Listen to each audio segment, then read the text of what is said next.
Assalamualaikum warahmatullahi wabarakatuh. Perkenalkan, nama saya Muhammad Nur Idris. Saya berkuliah di Universitas Negeri Gorontalo, Fakultas Perikanan dan Ilmu Kelautan, jurusan Manajemen Sumber Daya Perairan. Saya berasal dari daerah Minahasa Tenggara, Provinsi Sulawesi Utara. Assalamualaikum warahmatullahi wabarakatuh. Perkenalkan, nama saya Muhammad Al-Hadi Bimo Suseno, NIM 141421001. Asal saya dari Universitas Sriwijaya, jurusan Teknologi Hasil Perikanan. Asal daerah saya dari Provinsi Lampung. Salam kenal semuanya. Halo, nama saya Ita Ainulana dari Universitas Trunajaya Madura, program studi Manajemen Sumber Daya Perairan, asal daerah Kabupaten Jepara, Jawa Tengah. Assalamualaikum warahmatullahi wabarakatuh. Perkenalkan, nama saya Josla Pakaya dengan NIM 113141923, jurusan Manajemen Sumber Daya Perairan, Fakultas Perikanan dan Ilmu Kelautan, Universitas Negeri Gorontalo. Asal saya dari Gorontalo. Terima kasih.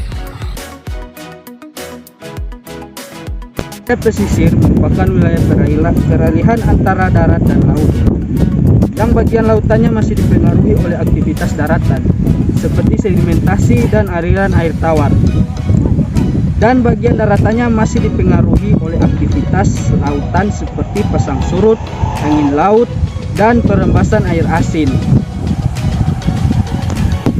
Saat ini saya berada di Pantai Kurnai.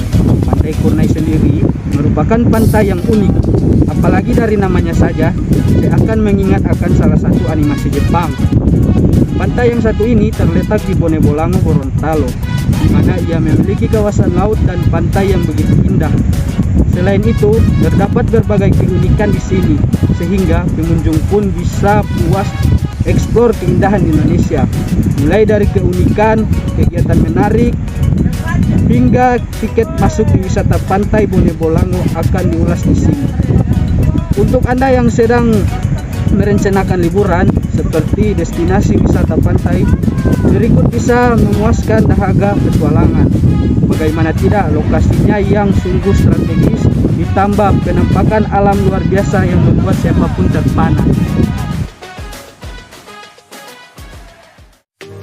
Konsep perencanaan dan pengelolaan pesisir dan laut merupakan suatu pendekatan pengelolaan pesisir yang melibatkan dua atau lebih ekosistem sumber daya dan kegiatan pemanfaatan atau pembangunan secara terpadu atau tepat guna sampai mencapai pembangunan wilayah pesisir secara berkelanjutan.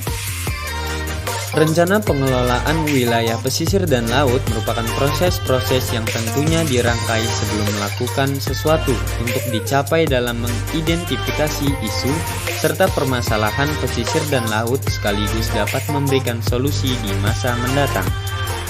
Pentingnya pengelolaan pesisir secara terpadu didasarkan atas fakta bahwa Indonesia merupakan negara kepulauan yang memiliki lebih dari 17.000 pulau yang terverifikasi berdasarkan Kemenkomarves tahun 2019.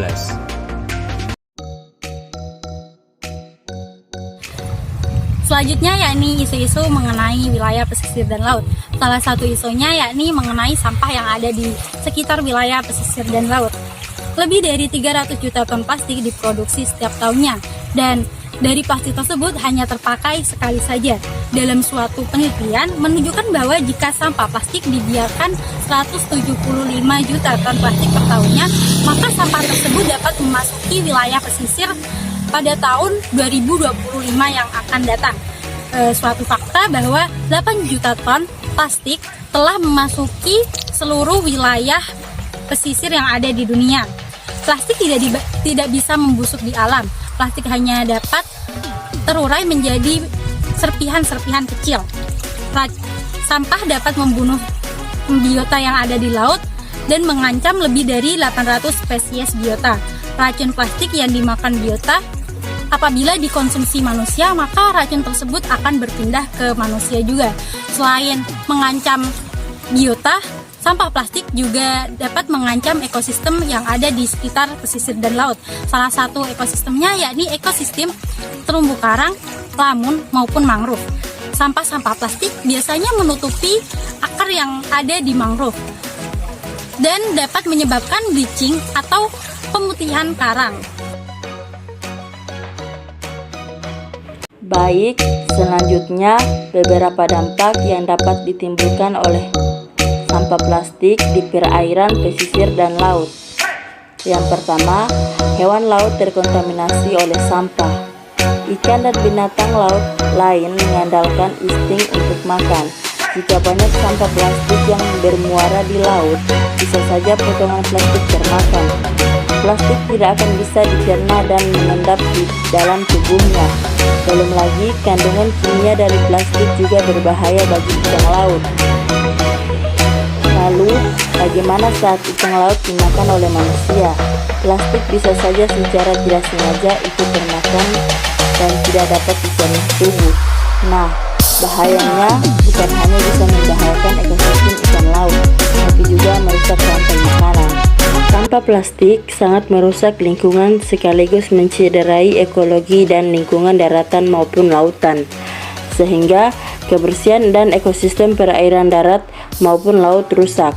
Ikan dan terumbu karang di laut akan mati akibat sampah plastik dibuang oleh warga sekitar di pantai. Selain terumbu karang, sampah yang ada di laut juga akan mengganggu kehidupan flora laut. Sampah yang tidak dikelola dengan baik mampu mengeluarkan gas metana dan etilena yang berperan dalam menyebabkan pemanasan global. Dampaknya mampu menyebabkan meningkatnya suhu dan keasaman laut. Jika sampah plastik dibuang secara terus-menerus ke laut, akan menjadi tsunami atau banjir bandang dan akan matinya semua ikan terkena sampah plastik. Sampah plastik berukuran kecil yang ada di dasar laut dapat termakan oleh hewan-hewan laut. Jika masuk ke perut, sampah plastik ini akan mengganggu pencernaannya. Sampah plastik juga mengandung racun. Kalau termakan, hewan-hewan tersebut bisa saja mengalami keracunan. Penumpukan sampah plastik di laut dapat menyebabkan berbagai dampak yang serius sekaligus berkepanjangan, seperti merusak ekosistem di laut, mengganggu rantai makanan biota laut, meningkatnya pencemaran, merusak ikan dan lainnya yang dapat dikonsumsi oleh manusia. Yang kedua, invasi spesies dari sungai ke laut. Sampah plastik yang mengotori sungai akan ikut berdampak pada laut.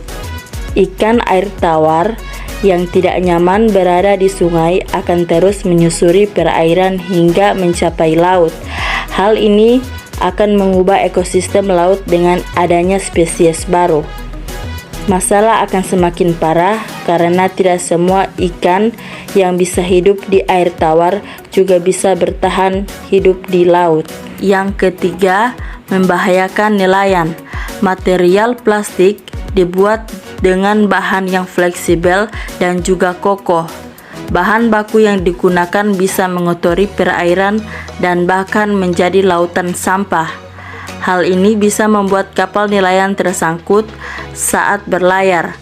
Mungkin terkesan berlebihan, tapi material plastik membutuhkan ratusan tahun untuk terurai.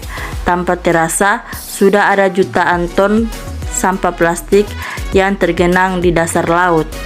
Yang keempat, mengganggu daya tarik wisata. Semua orang sudah tidak perlu memungkiri bahwa sampah tidak sedap dipandang. Sampah plastik di Indonesia masih jarang dipisahkan berdasarkan jenisnya.